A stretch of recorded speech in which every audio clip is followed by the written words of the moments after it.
મિત્રો, મારી YouTube channel health હેબિટમાં આપનું સ્વાગત છે. વાત, પિત્ત અને કફને નિયંત્રણ લાવવા માટે કયા કયા ઉપાયો ધ્યાનમાં રાખવા જોઈએ અથવા તો કઈ કઈ તકેદારી રાખવી જોઈએ એ જાણવા માટે અમારો આ વિડીયો છેલ્લે સુધી જુઓ.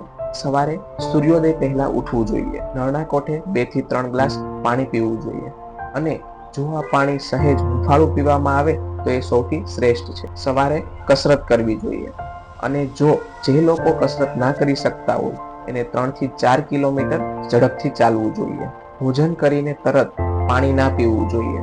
અડધી પોણી કલાક પછી પી શકાય. જમીને 20 થી 30 મિનિટ ડાબા પડખે સુવાથી પાચન તંત્ર તંદુરસ્ત રહે છે. પરંતુ બપોરે જમીને વધુ નહીં પણ અડધી કલાક જેટલી નીંદર કરવી આરોગ્યપ્રદ માનવામાં આવે છે. રાત્રે જમવામાં પાચનમાં ભારે ખોરાક ના લેવો જોઈએ અને વધુમાં વધુ 8 વાગ્યા સુધીમાં તો જમી જ લેવું જોઈએ અને જમીને તરત ચાલવું એ આવશ્યક છે.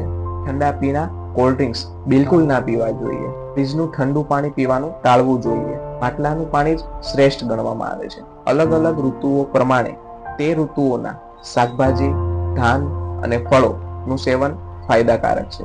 ત્રિફળા ચૂર્ણનું સેવન કરવાથી આ ત્રણેય તત્વોને નિયંત્રણમાં લાવી શકાય છે. પરંતુ ત્રિફળાનું ચૂર્ણ ક્યારે અને શેની સાથે લેવું એ યોગ્ય જાણકાર પાસેથી જાણીને લેવામાં આવે તો તે વધુ ફાયદાકારક ગણવામાં આવે છે. દિવસ દરમિયાન યોગ્ય માત્રામાં પાણી પીવાનું રાખવું જોઈએ. માદક દ્રવ્યો અને માંસાહારનું સેવન ભૂલથી પણ ના કરવું જોઈએ.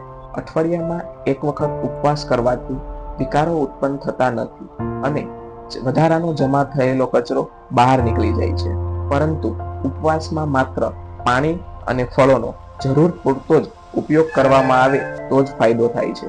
મિત્રો, આ બધા ઉપાયો કરવાથી ચોક્કસ આ ત્રણેય તત્વો વાત, પિત્ત અને કફને નિયંત્રણમાં લાવી શકાય છે અને તમારી તંદુરસ્તી જાળવી શકાય છે. મિત્રો, આવી અવનવી ટિપ્સ જાણવા માટે અમારી ચેનલને લાઈક કરો, શેર કરો અને સબસ્ક્રાઇબ કરો.